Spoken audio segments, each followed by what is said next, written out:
the role of women in politics in advancing women's rights, and what challenges do they face as they work to advance these rights? Here to talk to us about this, I'm joined by a former student activist and the youngest member of the Gauteng Provincial Legislature, Fasiha Hassan. She'll come on shortly. We also have the DA's Women's Network leader, Dr. Arlene and Nhongo Solo, founder of the Abatshab Force of Change. And you are part of this conversation tonight. We ask you the question, women quotas in politics, are they a successful tool to reform or even to advance our democracy? 072-110-5584. You can also tweet us tonight at Newzroom 405. Ladies, good evening, and thank you very much for your time tonight and joining us here on In Focus. Nhongo, I'll begin with you. Overall, if you look at what the numbers are telling you in South Africa, South Africa is arguably one of the most gender diverse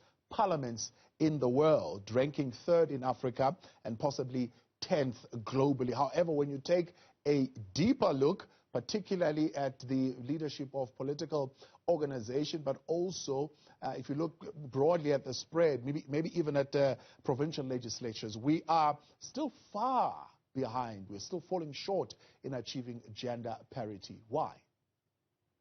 Good evening to you and the listeners. And as we commemorate the Women's Day, we salute the women who were in the struggle in 1956, but also we should never be naive enough to look at the problems that we are facing and the struggles that we are facing today, like you are highlighting already. What we see with statistics in South Africa is that we are facing more of mediocre than what we call quality. Because for as much as we may have women in parliament that are there, then the question would be, how many women are in ministerial positions? But not only that, then the question is, how many of them are still intact with consciousness? How many of them are still intact with their conscience? And how effective and competent are they in their ministerial positions? But furthermore, when you look at even when you go down to your legislature and also I was to your looking at that local thought, thinking to myself, that's not going to work. You may also even discover further that women and also young people are not in that space because they solely think that politics are basically just for men. But also women in themselves are not just looking at the struggles of the injustices today and also the struggles of patriarchy and violence, but there's also an element of self-hate amongst women, where you will find in all the spaces, political space, in the public space, but also in the corporate space, where you will find 10 people in a room. Let me tell you something. We seem to be having some technical difficulties in connecting here, and of course, we've got other guests that are coming on the line. Let me take a break and let's sort this out. We'll come back and we'll unpack this a little bit further. Stay within focus. Let's hear your view. We seem to have had some technicalities, and now we seem to have our ducks in a row. We are now instead joined by B. Campbell-Kluter from the DA's Women's Network. She's the media and publicity representative there. B, good to have you with us tonight. We've got Nhongo Solo as well. We'll be joined in a moment by Fasiha Hassan. So, Nhongo, before the break, you were saying, in essence, if I get a sense of what you're saying, that having women representation in parliament does not equal to actually having the woman agenda or gender justice being put on the table. I was saying exactly that, because we are still facing the injustices, we are still facing patriarchy, we are still facing both gender-based violence and violence against women and children. And so automatically that tells you that what is happening in parliament is basically a mediocre of a true reflection of what should actually be happening. But not only should we look at the issues of patriarchy, the biggest challenge that we should also look at in a closer view is a self-hate amongst women themselves. Because I was still making an example that even when you go into a political space or you go into a corporate space or in a public sector, you'll find that even when you have 8 women in a room and only 2 men, and you are trying to elect just the chairperson of the meeting, it will be a woman that will elect a man to reside over that meeting or to preside over that meeting. So even when you go deep and down to the level of legislature or even at a local government elections, you'll discover that the most contestants at that level It's still men. Because in a meeting where you have to vote for a woman, women continue to vote for men. Yeah. So, I mean, if you're saying that symbolic representation is not a prerequisite to having women's concerns being attended to, what is the instrument that needs to be used? It's the instruments that needs to be used should be on merits. Even when politicians say we need 50% of women to represent us in our structure, that on its own is undermining, as if they're doing women a favor. You are not doing any woman a favor. Women by nature are competent. Women by nature have conscience. Women by nature are conscious. Women by nature have leadership skills. And I'm talking about women who are not yet corrupted by their political system partisan. I'm talking about women who are still intact with their character and not yet corrupted by the system. So we are not doing a woman a favor by saying we should have 50% of women in our structures. In fact, if you say, let's put 100% of leadership based on merits, you may even discover that 80% of women will sit in those structures. And not only that, when we speak on representation, when last did you see a woman speaking in a rally, not on a press conference, addressing their voters, their constituency? We don't, because the mediocre is only telling us that as women, we must just only sit there and be deputies and write the minutes, but we should not actually speak at the relevant time in the relevant places. B. Campbell-Kluter, and let's bring you in here in this conversation. We are, of course, asking the question, progress in the country that has been made, particularly within political parties, in terms of representation in politics and governance. So if you just look at politics, right, based on the current composition of the National Assembly, the proportion of women there is 46%. Does that equal to the concerns of women being attended to? Good evening, yes, and thank you so much for the opportunity, and good evening to all the watchers and listeners. No, it does not. I must here agree with Nhongo Solo. I think in many of the instances where you have women leaders going to parliament, sitting in structures of government in leadership positions, more often than not, you will find that a lot of parties will decide who goes to parliament, and it is decided on the basis of quotas. So we need to really start looking at how we choose leadership.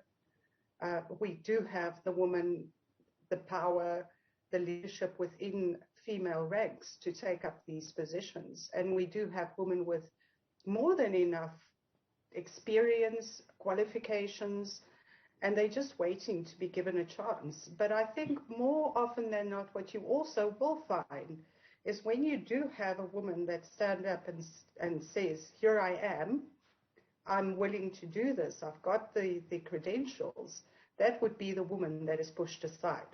Because what our patriarchs want is somebody that's going to listen to them, not somebody that's going to follow her own mind.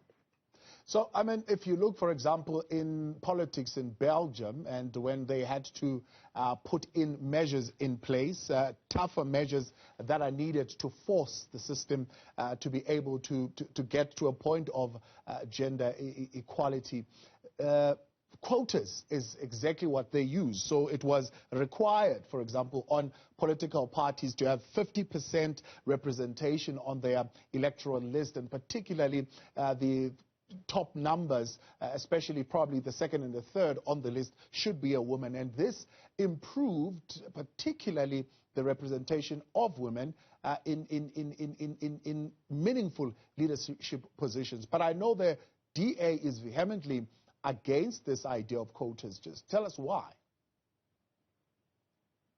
The DA is against the idea of quotas for the very reason that Nhongo has mentioned. We believe that when we go into, we've got a very stringent leadership test that we do, if I could call it that. So we have courses that needs to be followed. It's not a question of we picking you because you will listen.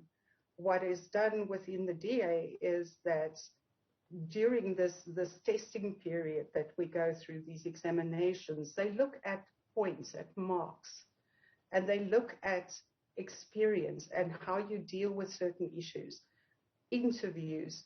All of these things get taken into consideration, and you are scored based on those criteria. And it is for this simple reason. We do not want women to feel that they made it into a leadership position because of quotas. We want that woman to go in there knowing that she got there because she deserves to be there and because she can make an impact.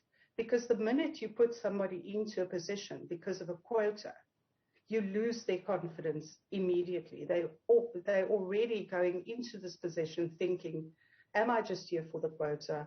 Am I just here because somebody thought I should be here? Am I here because people think I can be manipulated? But within the DA, that is not the scenario. You go in, you do all of these tests, all of these interviews, and it's almost a year-long process to get to a point where we say, okay, these are the lists, these are the people that scored the highest, and therefore they are the people that deserve to be in that position.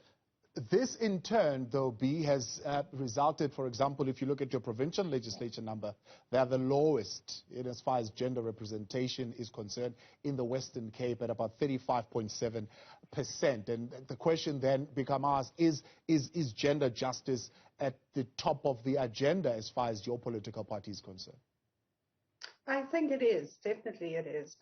I think what you will find is that over the last couple of years, especially from the Democratic Alliance Women's Network, we have started training for women to make sure that even those women in the rural areas, in the very rural areas, are given these opportunities, which I do not think a lot of women in the rural areas are given. So by making sure that we as the Dawn, as the Democratic Women's Alliance or the Democratic Alliance Women's Network, we go out and we start training these ladies, helping them through all the processes, teaching them about technology, about politics, about policies, about government. Slowly but surely they're going to start escalating through the ranks. And what you will find is at the end of the day, we're going to have very high caliber leaders, female leaders, within these institutions, governmental institutions, as well as within leadership within the DA itself. Yeah. Now, the argument, I guess, for quotas is that not having quotas is it restricts the talent pool. In other words, it's not reflective of the talent pool that exists in society. So if we are accepting that in society, talent for legislation is spread across genders, without having that parity of 50-50 and putting that as a stringent requirement, we're missing out on critical talent that we need in the legislatures. Most definitely. And I want to come just on the point that B is mentioning now and what you're asking very interestingly. When you are speaking about the gender justice that the political parties are addressing, or whether or not they are, I think what we need to remind ourselves as citizens of the country is that gender justice should not be resolved in a political space. It should start from a public institution, which is our government institution, which is an education on its own. Education should be the fundamental liberator from our past struggles, patriarchal struggles, from the injustices, from the ills, from the plights. And that is where all these things should start. When you're at school and you're a woman, you should be trained from that young age on what leadership is all about. You should be trained on what politics are about. The word patriarchy, you should not hear about it only when you are older and it's in a philosophical book at a higher institution, or you are only hearing it in a political party. Feminism should not be words that are actually a retaliation to the rule of man over woman. Otherwise, when we do that, we are getting ourselves into a vicious circle. So until our ANC-led government begin to take their citizens seriously, then they will know that education is the fundamental liberator, and they will bring education and they will rectify education to be more of quality than of mediocre. If you look at what Ramaphosa was speaking on today, he's speaking on creating procurement opportunities for women. He's speaking on economic and financial inclusion for women. But he was also speaking on increasing court, that is about 36 court places, so that will only focus on gender-based violence. That is not how you solve solutions. You must first look at the root of the solution. And for you to permanently come with a solution, then you must uproot that problem, not come with a mediocre solution. First of all, when you speak of giving women economic financial inclusion, where did they learn about writing a business plan? Where did they inquire or acquire their skills to actually run the business? When you speak of putting strict measures in jail, what about the victims? Because we are only addressing the person, the perpetrator. What is the solution for the victim? But also, you are saying that person who has perpetrated violence to another woman will now go into jail. Money, the state money will be spent on him. That person will get free education in jail. That person will get free food in jail. And you could have done that at an earlier stage, where you allowed all young people to have free access, decolonized quality education, so that we don't have frustrated young people where the education was demanding them to be all smart in theory. Yeah. And if you are not good in theory, you are not acceptable to the society. We could have then accommodated. Let's get back, because I don't want us to drift too far away from our conversation tonight on the greater gender balance in politics. Yes, of course, issues of the youth are quite important, and we should be bringing them in, but we wanted to zoom in specifically to speak on this question of gender balance within our politics. Of In Focus, Nhongo Solo and B. Campbell Clute with us tonight as we interrogate that question of greater gender balance within our politics. Why is this such an elusive target, and what are the tangible, sustainable gains that we have made so far, and what still needs to be done? Before the break, Nhongo, you were raising the question of internal patriarchal culture within political parties, which makes it somewhat hard for women to climb up the ranks of the political party system. How do we come up with positive change there, something tangible that can be done? I mean, for example, if you look at a party like the ANC, which is over 100 years old, pretty much still run by men as far as critical decisions being made in that party. I think, firstly, it's important for women to unite. Secondly, for women to understand their identity and their power and their role in the society. And most importantly, for women to be fearless in their spaces, that they should not fear taking up leadership positions. They should not even fear to contest men where it is necessary. It's important also that when you look at the unity of women, we look at the references that we have seen in our societal space in South Africa, where we found women trying to start their political parties, but most of them, they have went nowhere. And the reference that we see is that patriarchy then took over within their space. So even when you're a woman leader in your political party, I think you should be fearless about appointing your advisory council, about appointing your leadership. Because sometimes at some point, democracy within our space, with the mindset that we have, with the lack of consciousness that we have, with the lack of skills and training, we still find ourselves having to practice that which the colonial system has been put in place. So women must be fearless. We saw Rampela Mampela, who has been successful in all the times, who has successfully built a 24-hour clinic together with Steve Biko called Zanempilo there in the Williamstown. But at the time she jumped now practically into a political space, it's like she never had a political history. Then you go further, you look at Dr. Makhosi Khoza, who was fearless in speaking out about the corruption within the ANC. But at the point that she starts a political party, again, it's like she never had any struggle credential.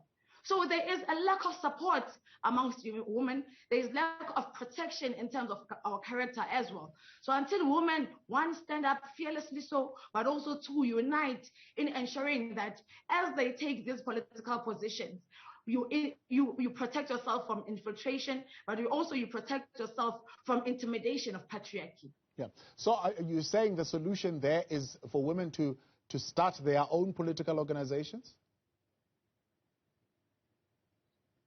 Not entirely, but at the point that they have started, for example, like the Good Party, they should ensure that there's no infiltration. But also women should not be scared of talking to each other.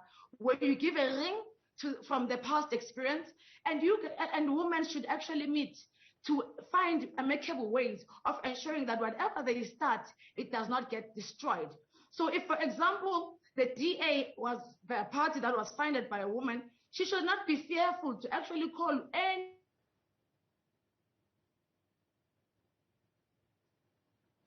All right, unfortunately, Nhongo there, that line giving us some technicalities.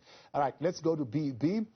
Let's get your views tonight on this question, right? Your party, Democratic Alliance, pretty much led for a good number of years by a female, right? But up until this point, if you look at the political leadership of the Democratic Alliance, very much predominantly male. I mean, at some point, the question was put to the previous leader around the lists of premiers that was put forward by the Democratic Alliance, a large number of them being male. Why is that so?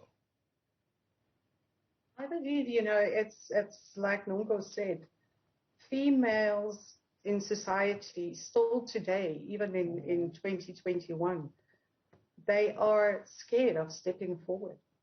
I do not know what the reason is for that, because I think when you look at females within society today, they're very much up there with the males. There's nothing really that's holding them back. But I do think that historically females are fearful of getting involved in politics.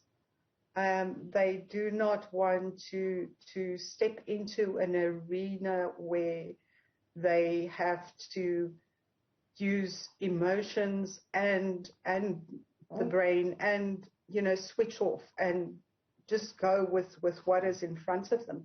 And even as a female within the DA, I can tell you it's not easy as a woman to go into meetings and not get emotionally involved. You have to step out of that space and look at the facts. And I think that is why a lot of women are still today scared of stepping into that arena and making their voices heard. And that is exactly what we need. Even with the premiership or the premier candidates that we have, the premiership program or criteria that is used is, I don't see that any woman cannot enter that arena and make their voices heard. Who comes up with the criteria, B? I mean, are these things that are still male decided? No, it's not male decided. As a matter of fact, all of our candidate panels that we go to, the people that look at these things, first and foremost, our exams that we write, that's not done by a male. It's marked by the computer. But over and above that, the interviews we do, the panel interviews we do, there's usually a wide variety of people. And 90% of those people are not from the DA. They're people from within society. They're leaders within society. They're women, they're men. So it really is how we present ourselves to that panel that decides whether or not we come across as somebody that can be trusted, somebody that is passionate, somebody that's objective, somebody that's going to be able to stand up for the communities they're going to be leading and not back down for anything at all.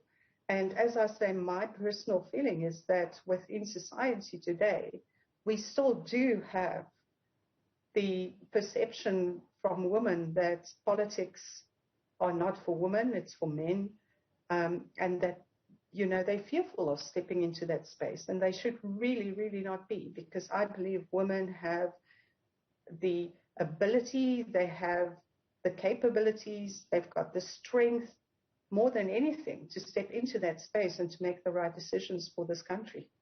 All right, B. Campbell-Cluter there, and Fasiha Hassan, I believe she has now joined us and she is online. Fasiha, good evening, and thank you very much for your time tonight on In Focus.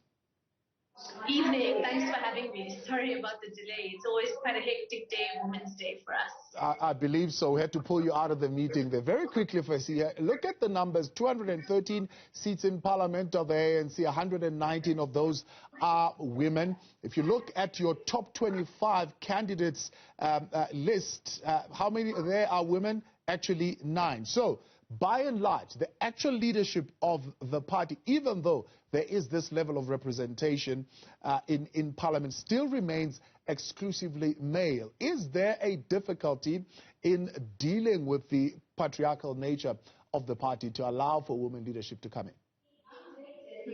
Look, I think the first thing that must be acknowledged is that politics is a highly sort of patriarchal, male-dominated space in on itself, regardless of the political party. So I think that's the first thing that we need to acknowledge, and I'm sure anybody, particularly women who are involved in the space, will tell you how difficult it is. But that goes to the second point, right?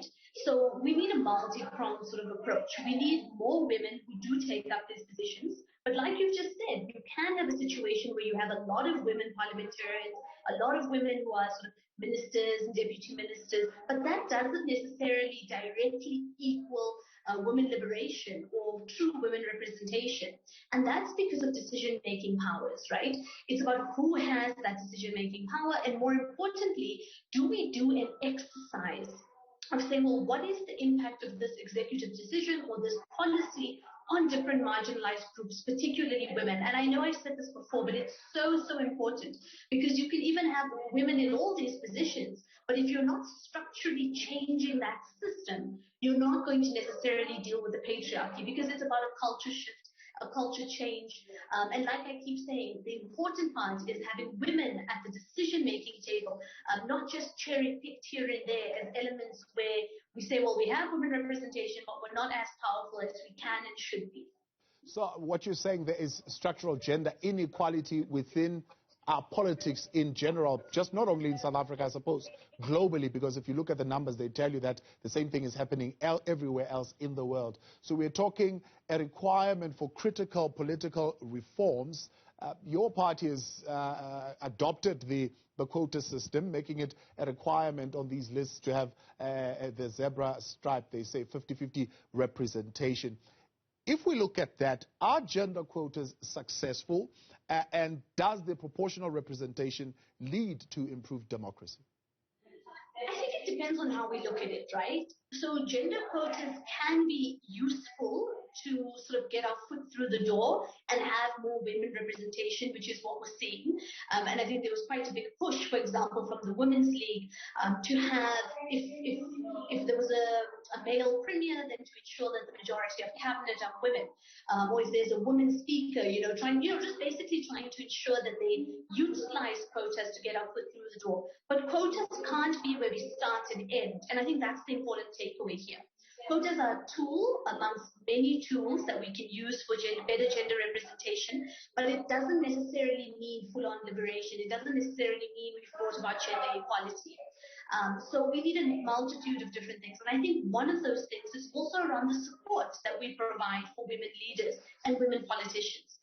Very often, and you see it in the intangibles, right? You see women who have to leave meetings to pick up kids being frowned upon. You see women who are divorced, who are women politicians, also frowned upon. You see all of these different sets of rules that are applied only to women and not to men. And it's those sorts of things that we also have to change. So yes, gender quotas are important and they play a role, but like I keep saying, there can't be just gender quotas and then you say, wow, we've actually reached the goal, because at least for me as a young feminist, that's not sufficient. Yeah. Do you yourself find yourself suffering from the mandate effect? to say, well, just because I have been appointed in this position and I am a woman and therefore I feel this obligation to represent women issues? My apologies, I'm struggling to hear you. I'm saying, do you yourself in your position suffer from the mandate effect? Because you're appointed in this position and therefore you feel obligated to represent women issues? I think that's a burden that we all carry, right? As a young woman, we carry the burden of young people. We do carry the burden of women. And often I feel like in many ways it's a double whammy, right? So there's this expectation that we need to constantly be at the forefront of those issues, which I think we are. But the reality is it can't just be young people and it can't just be women who champion those sorts of issues. We need a mainstream change, and it's something that I always talk to my colleagues about, that we're not going to institute any kind of change until all of us are on board. And that includes allies, right? So often men will say, I don't identify as a feminist. And the reality is men can be feminists, right? If you believe in the equality between men and women and other gender non-conforming people, you're a feminist.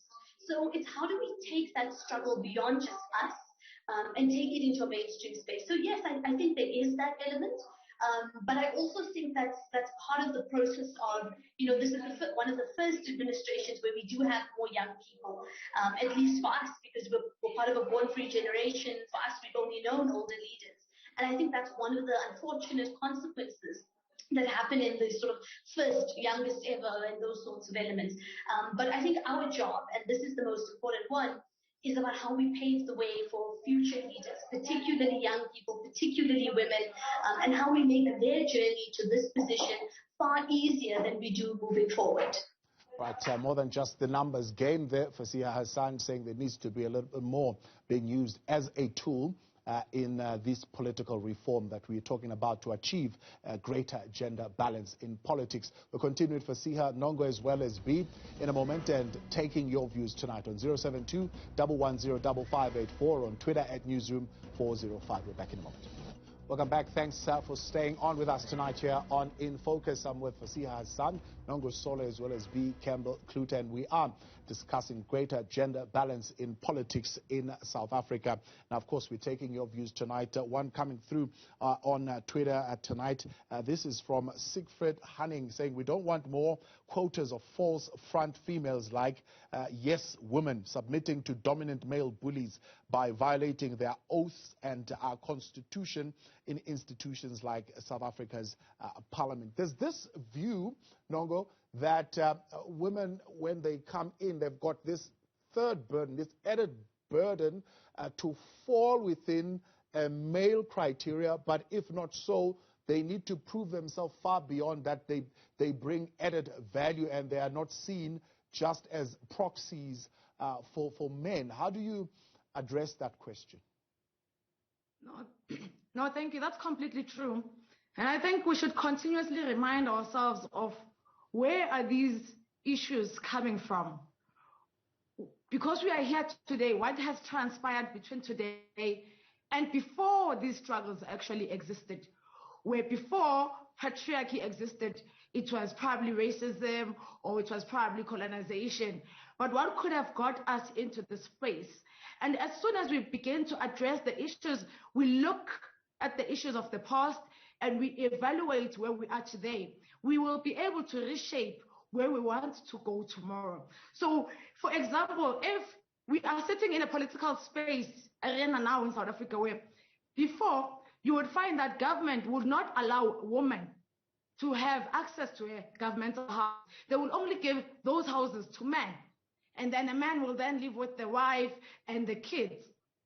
And then, so automatically men, to them, they possess that power to say, I rule over you. Not only because I work at the mine at a certain place, but because also the house that you reside in is also mine. And if you look at post-1994, that was not basically dealt with.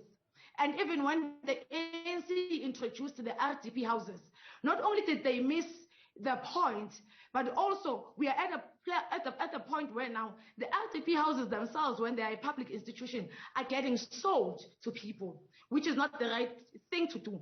So now you have women and men who are fighting over who can afford into a possessing or a possession of a particular thing. And once that particular gender is able to possess a certain thing, automatically it becomes a rule over an economical power. So we are in a situation where, because we have been ruled by men for so long, as young women, even in marriage, in politics and all of that, as we grow, we are being conscientized that men are bullies. So we come with that mentality that we don't want to be bullied anymore. And we have this pressure to want to overturn the patriarchy that we have been experiencing. All that we need to be careful of as women is that we don't repeat the same mistake that they have been repeating. Like the issues of take a girl child to work, they are good. But when you are taking a girl child to work, what are you doing with the male? Are you not then creating that economic competition yet again, that power competition yet again? So in us trying to fight the ills, we must ensure that we are not creating a vicious circle. Yeah. B, how do women avoid that trap of having to fit in with a male-oriented criteria and stand to be seen as just mere proxies for men in politics? So, that is the thing. We need to start right from the beginning. So you have to, as a woman, not only show your worth, you need to make sure that men understand that you're not just there to fill a space.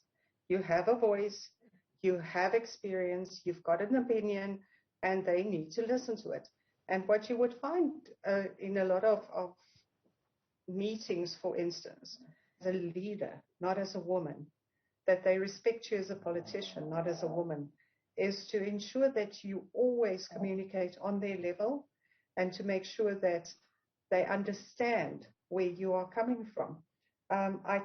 Sorry about that. I can name, for instance, one of the examples that Nhongo has also raised. Men go to the golf course and it's business. Women go to the golf course and she's using this, she's actually going for her hair. That shouldn't be the criteria. The criteria should be, how are you performing? And if you are performing on par or way above what is expected of you, then what is the problem? We still have that perception, unfortunately, in a large majority of South Africa, that women should be barefoot, pregnant, and in the kitchen. And the minute you're pregnant, then for some reason something goes wrong in your brain. You can't think, you can't perform, which is not the scenario. What we need to do as women is to apply that emotional intelligence to understand where men are coming from, why they're reacting in the way that they do, and then to use those positive or negative points to, in the end, create an environment where everything is positive, where they see you for who you are, where they understand you're not just a proxy, that you're there because you have something to give, and that you're there because you truly are a leader within that environment. Fasiha, let me give you a minute, and then you can wrap up for us. If you look at South Africa's legislations and all the other protocols that we have ratified, we are rich in codified legal provisions on women's rights. Yet when women then want to come in and express their distinct value within our political system, they are viewed as proxies for men. How do you avoid that trap?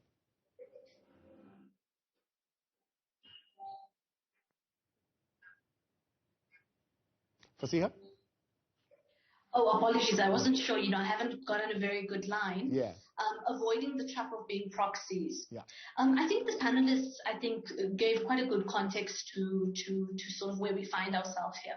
And the reality is that patriarchy replicates itself in different ways. One of those ways is that they constantly, and I think it's happened to all of us here, you're reduced to not having your own view. So whatever view you have is automatically viewed as a proxy. And I think that's the first thing that we need to challenge and really set. That's the agency of women. So that when you speak in a meeting, when you speak in a portfolio committee, when you speak in a space, you're then having to always constantly assert yourself as your own view.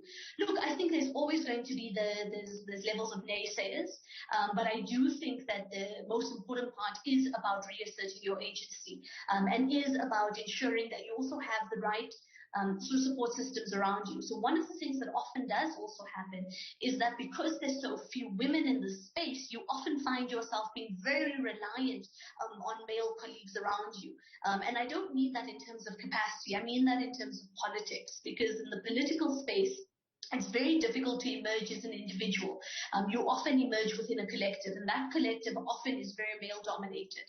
So it's about how we bring more women into the space. It's about how we assert those women. It's about how we ensure that their views are taken seriously. And also, it's happened to me in many meetings where if somebody is spoken over, I interrupt them and I say, well, no, obviously I'm not going to be spoken over. But if it happens to another woman colleague, we do the same thing and we try and reinforce each other. So there's smaller elements that do need to happen, but I do think that there's this constant thing that women are not good enough, that people feel like we need to constantly having to reaffirm ourselves, and unfortunately that's still the case. And I think there's something that needs to be said around it. I know when I entered into the legislature, even simple things about gender sensitivity, about the pronouns that people use, the heteronormative way in which people speak, I constantly had to say, well, these are the pronouns that I use, this is how you refer to people, etc., etc., etc. So it's about the small things, but it's also about quite the big things as well. And that, for me, is about how we marry the two to ensure that we ultimately come out the other side with a much better sense of women representation, women being actually supported, but also us starting to dismantle that patriarchy, because I don't think we are as far as we should be by this stage. Appreciate you all for coming on, and thank you very much for joining us as well via Twitter and sending us your messages tonight. That's where we leave this conversation for tonight. That was Fasiha Hassan, Nhongo Solo, and B. Campbell Kluter with us tonight. We continue in a moment. We'll